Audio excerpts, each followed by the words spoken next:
Welcome to Infinity Law House YouTube channel. আমি বিপ্লব কুমার শীল আপনাদের সাথে আছি আজকের রিডিং কন্টেন্টে। আমাদের আজকের রিডিং কন্টেন্টের বিষয় আইনের বিধান ইউনিক, কেস রেফারেন্স সহ বাংলাদেশ বার কাউন্সিল ও জুডিশিয়াল সার্ভিস পরীক্ষার এমসিকিউ লিখিত ও ভাইবা পরীক্ষার সহায়িকা। বইটির লেখক বিধান বিশ্বাস, অ্যাডভোকেট, হাইকোর্ট বিভাগ, বাংলাদেশ সুপ্রিম কোর্ট। বইটিতে বাংলাদেশ বার কাউন্সিলের 7টি আইনই সন্নিবেশিত আছে। আমরা দেওয়ানি কার্যবিধি থেকে শুরু করেছিলাম, আমরা দেওয়ানি কার্যবিধির বর্তমানে আদেশে আছি। ইনফিনিটি ল হাউস ইউটিউব চ্যানেলের ভিডিওগুলো ভালো লাগলে অবশ্যই চ্যানেলটি সাবস্ক্রাইব করে দিবেন এবং ভিডিওর লিঙ্কগুলো পরিচিত জনের মাঝে শেয়ার করে দেওয়ার জন্য বিশেষভাবে অনুরোধ থাকবে। তো চলুন শুরু করা যাক আমাদের আজকের রিডিং কন্টেন্ট। আইনের বিধান ইউনিক, কেস রেফারেন্স সহ দেওয়ানি কার্যবিধির আদেশ 38। রায়ের পূর্বে গ্রেপ্তার ও ক্রোক, arrest and attachment before judgment. এই আদেশে মোট বিধি আছে 13টি। বিধি 1, যে ক্ষেত্রে বিবাদীকে হাজিরার জন্য জামানত তলব করা যাবে, where defendant may be called upon the furnish security for appearance. যদি আদালত এই মর্মে সন্তুষ্ট হন যে বাদীর মোকদ্দমা বিলম্বিত বা কোনো প্রকার ক্ষতি করার জন্য বিবাদী আত্মগোপন করতে পারে বা সম্পত্তি হস্তান্তর করতে পারে, তাহলে মোকদ্দমার যে কোনো পর্যায়ে উক্ত বিবাদীকে গ্রেপ্তার এবং আদালতে হাজির হওয়ার জন্য কেন জামানত প্রদান করতে হবে না তার কারণ দর্শানোর নির্দেশ দিতে পারবেন।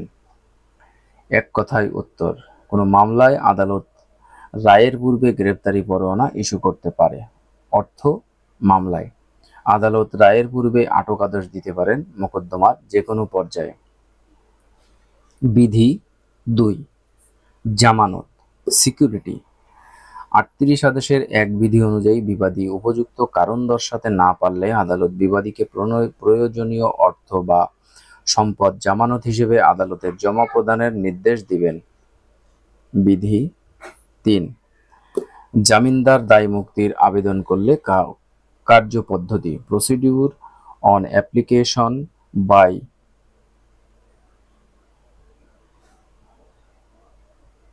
Surety to be discharged. জামিনদার রায় ঘোষণার পূর্বে যে কোনো সময় স্বীয় দায় মুক্তির জন্য আদালতে আবেদন করতে আদালত বিবাদী হাজির হওয়ার জন্য সমন বা ওয়ারেন্ট দিতে পারেন। বিবাদী আদালতে হাজির হওয়ার পরে আদালত উক্ত জামিনদারকে জামিননামায় দায় থেকে মুক্তি দিবেন এবং বিবাদীকে নতুন জামানতের তলব করবেন। বিধি 4, বিবাদী জামানত দাখিল করতে বা পুনরায় জামানত দাখিল করতে অপারগ হলে পদ্ধতি, procedure where dependent fail to furnish security or find fresh security.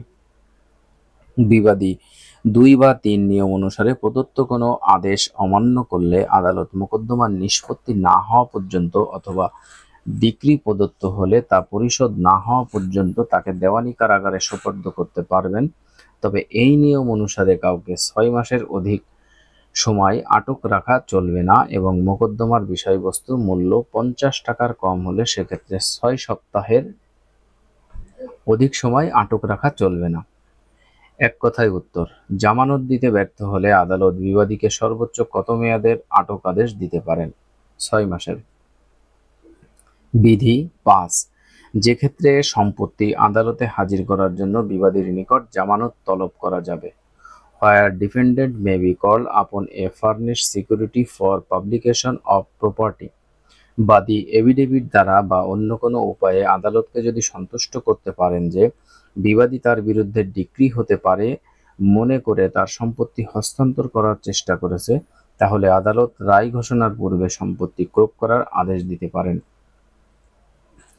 এক কথায় উত্তর, রায় প্রচারের পূর্বে শর্তাধীনে বিবাদী পক্ষের কোনো সম্পত্তি ক্রোক সংক্রান্ত বিধান the code of civil procedure 1900 বর্ণিত আছে 38 আদেশের 5 বিধিতে। বিধি 6, যে ক্ষেত্রে কারণ দর্শানো হয় নাই বা জামানত দাখিল করা হয় নাই সেক্ষেত্রে ক্রোক, attachment where cause not show or security not furnish. বিবাদী কেন জামানত দাখিল করবে না এমন কারণ দর্শাতে ব্যর্থ হলে এবং জামানত প্রদান না করলে আদালত বিবাদীর কোনো সম্পত্তি বা সম্পত্তির অংশ ক্রোক করার জন্য নির্দেশ দিতে পারেন। তবে ক্রোক করার পরে যদি বিবাদী উপযুক্ত কারণ দর্শাতে পারে বা জামানত প্রদান করে তাহলে আদালত উক্তরূপ ক্রোক আদেশ প্রত্যাহার করে নেবেন। বিধি 7, ক্রোক করার পদ্ধতি। Mode of making attachment. অন্যরূপ প্রকাশ্য কোনো বিধান না থাকলে ডিক্রি জারির দরুন সম্পত্তি ক্রোকের যে পন্থা বর্ণিত হয়েছে সেই পদ্ধতিতেই ক্রোক অনুষ্ঠিত হবে। বিধি 11, রায়ের পূর্বে সম্পত্তি ক্রোক হয়ে থাকলে ডিক্রি জারির জন্য তা পুনরায় ক্রোক করা চলবে না। Property attach before judgment not to be reattach in execution of decree.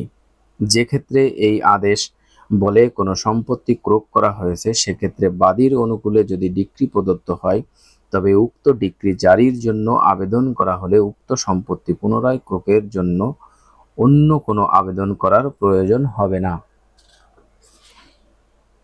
বিধি 12, কৃষিজাত দ্রব্য রায়ের পূর্বে ক্রোক করা যাবে না। Agriculture product not attached before judgment. এই আদেশের কোনো বিধান বলে বাদীকে কৃষকের হস্তগত কোনো কৃষিজাত দ্রব্য ক্রোকের জন্য আবেদন করার ক্ষমতাপ্রাপ্ত হবে না, অথবা আদালত অনুরূপ কোনো দ্রব্য ক্রোকের বা আদালতে হাজির করার আদেশ দানের ক্ষমতাপ্রাপ্ত হবে না। এক কথায় উত্তর, একজন সহকারী জজ কোনো সম্পত্তি রায় প্রদানের পূর্বে অগ্রিম ক্রোকের আদেশ দিতে পারেন না। কৃষকের ফসল। আদালত কৃষিপণ্য আটকের আদেশ দিতে পারেন না যদি উক্ত কৃষি পণ্য কৃষকের দখলে থাকে। কোনটি রায়ের পূর্বে ক্রোকযোগ্য নয়? জমির ফসল। বিধি 13, স্বল্প এখতিয়ার আদালত স্থাবর সম্পত্তি ক্রোক করতে পারবে না। Small cause court not to be attach immovable property. এই আদেশের কোনো বিধান বলে কোনো স্বল্প এখতিয়ার আদালত স্থাবর সম্পত্তি ক্রোকের আদেশ দানের ক্ষমতাপ্রাপ্ত হবে না। এক কথায় উত্তর, রায়ের পূর্বে সম্পত্তি ক্রোকের আদেশ দিতে পারে না কোন আদালত? স্মল কজেস আদালত। আদালত রায়ের পূর্বে আটক আদেশ দিলে তার বিরুদ্ধে প্রতিকার কি? আপিল। আদালত রায়ের পূর্বে ক্রোকের আদেশ দিলে তার বিরুদ্ধে প্রতিকার কি? আপিল। আদেশ 29, স্থায়ী নিষেধাজ্ঞা ও অন্তর্বর্তীকালীন আদেশ। Temporary injunction and interlocutory orders. 29 আদেশে বিধি আছে মোট 10টি। দেওয়ানি কার্যবিধির 29 আদেশে মোট বিধি আসে 10টি। বিধি 1, যে সকল ক্ষেত্রে অস্থায়ী নিষেধাজ্ঞা মঞ্জুর হতে পারে। Cases in which temporary injunction may be granted. যে ক্ষেত্রে কোনো মোকদ্দমায় এফিডেভিট দ্বারা বা অন্যভাবে প্রমাণিত হয় যে অপরপক্ষ দ্বারা মোকদ্দমার স্বার্থ সংশ্লিষ্ট কোনো সম্পত্তি বিনষ্ট, ধ্বংস, হস্তান্তর, বিক্রি বা অপসারণ হওয়ার আশঙ্কা আছে, সেক্ষেত্রে তা স্থগিত ও রোধ করার জন্য আদালত অস্থায়ী নিষেধাজ্ঞার আদেশ দিতে পারবেন, অথবা মামলা নিষ্পত্তি না হওয়া পর্যন্ত বা পরবর্তী আদেশ না দেওয়া পর্যন্ত এইরূপ উপযুক্ত কোনো আদেশ দিতে পারবেন। এক কথায় উত্তর, অস্থায়ী নিষেধাজ্ঞা প্রদানের বিধানাবলী কোন আইনে দেওয়া আছে? দেওয়ানি কার্যবিধির 29 আদেশের 1 ও 2 বিধিতে। অস্থায়ী নিষেধাজ্ঞা কতদিনের জন্য মঞ্জুর করা যায়? একটি নির্দিষ্ট সময় বা পরবর্তী আদেশ না দেওয়া পর্যন্ত। উচ্চ আদালতের নজির। স্থিতিবস্থা বলতে মামলা দায়েরের সময় যে অবস্থা বিদ্যমান ছিল সেই অবস্থাকে বোঝায়। 22 DLR SC 41। কোনো কোনো সময় আদালত নিষেধাজ্ঞার পরিবর্তে স্থিতাবস্থায় আদেশ দেন যার কার্যকারিতা নিষেধাজ্ঞার মতো। 58 DLR AD 43।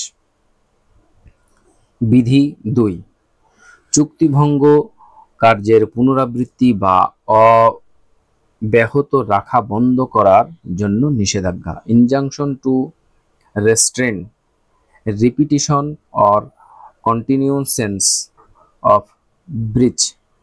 কোনো ব্যক্তি অস্থায়ী নিষেধাজ্ঞার আদেশ অমান্য করলে আদালত উক্ত সম্পত্তি ক্রোকের আদেশ দিবে এবং উক্ত ব্যক্তিকে অনধিক 6 মাসের দেওয়ানি কারাগারে আটক রাখতে পারেন। এই নিয়ম অনুসারে কোনো সম্পত্তি ক্রোক করা হলে ওই ক্রোক 1 বছরের অধিক বলবৎ থাকবে না।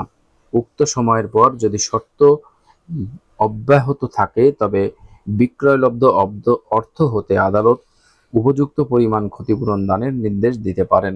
অবশিষ্ট অর্থ প্রকৃত অধিকার সম্পন্ন পক্ষকে ফেরত দেওয়া হবে। এক কথায় উত্তর, অস্থায়ী নিষেধাজ্ঞার আদেশ অমান্য করার বিরুদ্ধে মামলা করার বিধান রয়েছে দেওয়ানি কার্যবিধির ৩৯ আদেশের ২-৩ বিধিতে। অস্থায়ী নিষেধাজ্ঞা অমান্য করার কারণে আদালত কি আদেশ দিতে পারেন? সম্পত্তি ক্রোক ও ৬ মাসের জেল। অস্থায়ী নিষেধাজ্ঞার আদেশ ভঙ্গের ফল কি হতে পারে? দেওয়ানি কারাগারে ৬ মাসের আটক আদেশ। আদালত প্রদত্ত অস্থায়ী নিষেধাজ্ঞাদেশ অমান্যের ক্ষেত্রে অমান্যকারী পক্ষকে দেওয়ানি কয়েদে আটক রাখা যায় অনূর্ধ্ব ৬ মাস। অস্থায়ী নিষেধাজ্ঞার আদেশ ভঙ্গ করা হলে ভঙ্গকারীকে সর্বোচ্চ কত দিনের সিভিল প্রিজনে রাখার আদেশ দেওয়া যায়? ৬ মাস। আদালত প্রদত্ত অস্থায়ী নিষেধাজ্ঞাদেশ ভঙ্গ করার কারণে বিবাদীকে দেওয়ানি কয়েদে সর্বাধিক কতকাল আটক করা যায়? ৬ মাস। অস্থায়ী নিষেধাজ্ঞা অমান্য করার কারণে আদালত ক্রোক আদেশ দিলে তা সর্বোচ্চ কতদিন পর্যন্ত বলবৎ থাকতে পারে? ১ বছর। The code of civil procedure 1908 এর অর্ডার 39 রুল 2 অনুযায়ী দেওয়ানি আদালত কর্তৃক আরোপিত নিষেধাজ্ঞা আদেশ ক্রমাগত লঙ্ঘনকারীকে কতদিন দেওয়ানি কারাগারে আটক রাখার বিধান আছে? অনধিক ৬ মাস। উচ্চ আদালতের নজির, মামলাটি যদি অন্য আদালতে স্থানান্তরিত হয় তবে ওই আদালত শাস্তি দিতে পারেন। 1984 BLD AD 296। আদালত সহজাত ক্ষমতা প্রয়োগ করে এরূপ কার্যধারা গ্রহণ করতে পারে না। 1986 BLD AD 45। আদালত সহজাত ক্ষমতা প্রয়োগ করে বিশেষ অবস্থা অন্তর্বর্তীকালীন নিষেধাজ্ঞা দিতে পারেন। 35 DLR AD 43। নোট, অস্থায়ী নিষেধাজ্ঞার আদেশ ভঙ্গের কারণে সম্পত্তি ক্রোক করলে ক্রোকাদেশ ১ বছর বলবৎ থাকবে। বিধি ৩। নিষেধাজ্ঞা মঞ্জুর করার পূর্বে আদালত বিরুদ্ধ পক্ষকে নোটিশ দিবেন। Before granting injunction court to direct notice to opposite party. নিষেধাজ্ঞা মঞ্জুর করার পূর্বে আদালত নিষেধাজ্ঞার আবেদন সম্পর্কে বিরুদ্ধ পক্ষকে নোটিশ দিবেন। তবে শর্ত থাকে যে দ্রব্য ব্যাংকের নিকট বন্ধক দেওয়ার ফলে দেনা পরিশোধের নির্ধারিত সময়ে দেনা শোধ না করায় দ্রব্য বিক্রয় হওয়ার ক্ষেত্র ব্যতি রেখে যদি প্রতীয়মান হয় যে বিলম্বের ফলে নিষেধাজ্ঞার উদ্দেশ্য ব্যাহত হবে তবে আদালত নোটিশ নাও দিতে পারেন। এক কথায় উত্তর, কোন আদালতে কোন ধরনের নিষেধাজ্ঞার ক্ষেত্রে নোটিশ দেওয়ার প্রয়োজন নাই? অন্তর্বর্তীকালীন নিষেধাজ্ঞা। নিষেধাজ্ঞা মঞ্জুরের পূর্বে বিপরীত পক্ষকে নোটিশ দিতে হবে দেওয়ানি কার্যবিধির কোথায় উল্লেখ আছে? 29 আদেশের ৩ বিধি। বিধি ৩ ক। অজারিকৃত ফেরত নোটিশের জারির আদেশ। Mode of service of unserved returned notice. 29 আদেশের ৩ বিধির অধীন প্রদানকৃত নোটিশ জারির ৭ দিনের মধ্যে জারি অথবা গড় জারিতে আদালতে ফেরত দিতে হবে। সমন গড় জারিতে ফেরত আসলে আদালত দেওয়ানি কার্যবিধি 1908 এর ৫ আদেশের 20 বিধি অনুযায়ী সমন লটকায় জারি করার আদেশ দিতে পারেন এবং এক্ষেত্রে সমন যথাযথ জারি হয়েছে মর্মে প্রতীয়মান হবে। এক কথায় উত্তর, অস্থায়ী নিষেধাজ্ঞার আবেদনকারী অপর পক্ষকে নোটিশ দিলে উক্ত নোটিশ বিনা জারিতে ফেরত আসলে আবেদনকারীর নোটিশ ফেরত আসার কত দিনের মধ্যে আবার নোটিশ দিবে? ৭ দিন। নোট, নিষেধাজ্ঞা আদেশ প্রদানের পূর্বে অপর পক্ষকে প্রদত্ত নোটিশ জারি বা বিনা জারিতে আদালতে ৭ দিনের মধ্যে ফেরত দিতে হবে এবং নোটিশ বিনা জারিতে ফেরত আসলে আবার ৭ দিনের মধ্যে অপর পক্ষকে নোটিশ দিতে হবে। বিধি ৪। নিষেধাজ্ঞার আদেশ অবসান, পরিবর্তন বা রদ করা যাবে। Order for injunction may be discharge, varied or set aside. নিষেধাজ্ঞার আদেশের ফলে অসন্তুষ্ট কোনো পক্ষকে আবেদনক্রমে আদালত উক্ত নিষেধাজ্ঞার অবসান, পরিবর্তন বা রদ করতে পারবেন। এক কথায় উত্তর, নিষেধাজ্ঞার আদেশ পরিবর্তন বা রদ করার ক্ষমতা আদালতের দেওয়ানি কার্যবিধির কোন বিধান দ্বারা ক্ষমতা অর্পণ করা হয়েছে? 29 আদেশের ৪ বিধি। বিধি 5 ক, অপর পক্ষের শুনানি না শ্রবণ করে অন্তর্বর্তী অথবা অস্থায়ী নিষেধাজ্ঞার আদেশ না দেওয়া। No order or ad interim or temporary injunction without hearing the opposite party।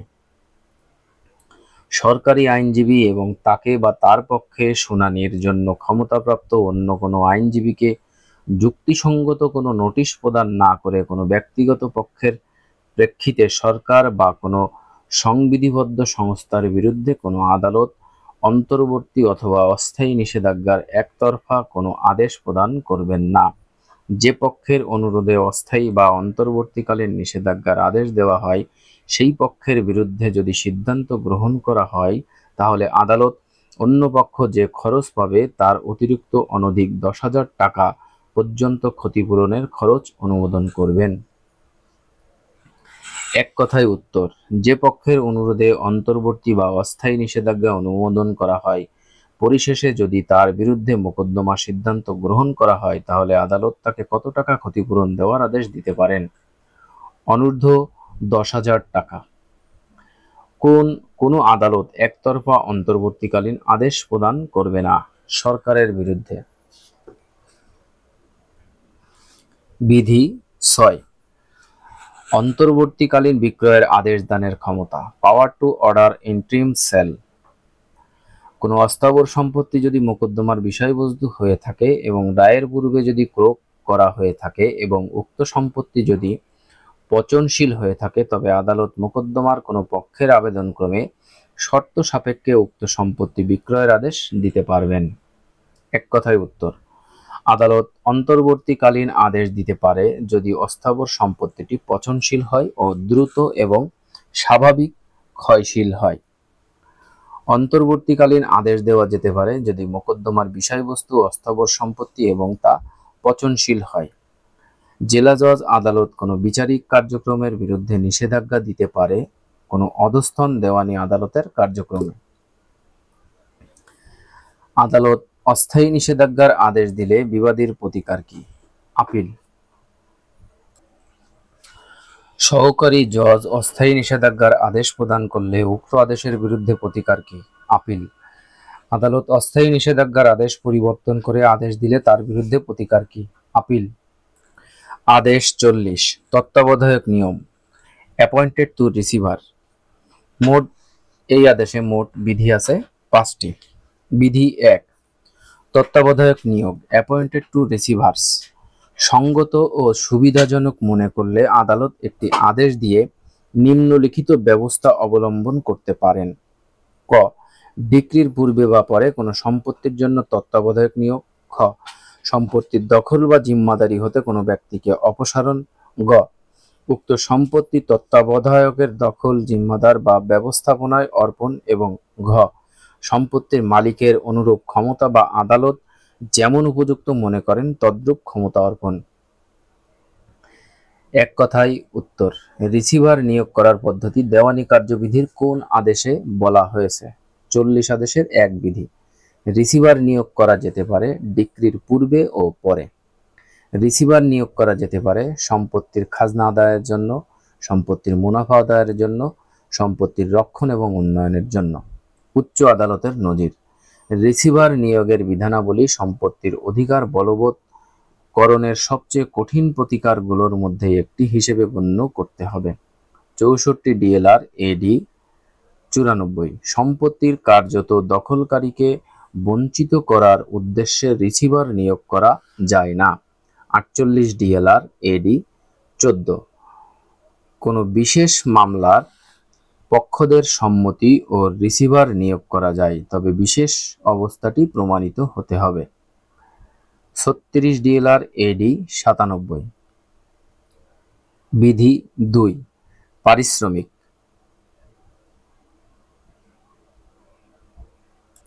রেমিনিউরেশন। আদালত একটি সাধারণ বা বিশেষ আদেশ দ্বারা তত্ত্বাবধায়কের পারিশ্রমিক নির্ধারণ করে দিবেন। বিধি 3, কার্যাবলী, ডিউটিস। প্রত্যেক তত্ত্বাবধায়ককে নিম্নরূপ কার্যাবলী সম্পন্ন করতে হবে। ক, সম্পত্তি বাবদ প্রাপ্ত আয়ের যথাযথ হিসাব দানের জন্য আদালত কর্তৃক নির্ধারিত জামানত যদি থাকে দাখিল। খ, আদালত কর্তৃক নির্ধারিত ফরমে ও নির্দিষ্ট সময়ে হিসাব দাখিল। গ, আদালতের নির্দেশ মতে তার নিকট হতে পাওনা টাকা পরিশোধ। ঘ, তার স্বেচ্ছাকৃত ত্রুটি বা গুরুতর অবহেলার দরুন সম্পত্তির কোনো ক্ষতি সাধিত হলে তার জন্য দায়ী হওয়া। বিধি ৫, যখন কালেক্টর রিসিভার নিয়োগ করা যায়, when collector may be appointed receiver. সংশ্লিষ্ট সম্পত্তি যদি সরকারি রাজস্ব দানকারী ভূসম্পত্তি হয় তবে আদালত কালেক্টর সম্মতিক্রমে তাকে সম্পত্তির তত্ত্বাবধায়ক নিয়োগ করতে পারেন। এক কথায় উত্তর, সরকারের রাজস্ব প্রদানকারী ভূমির ক্ষেত্রে আদালত রিসিভার নিয়োগ করতে পারবে কালেক্টর।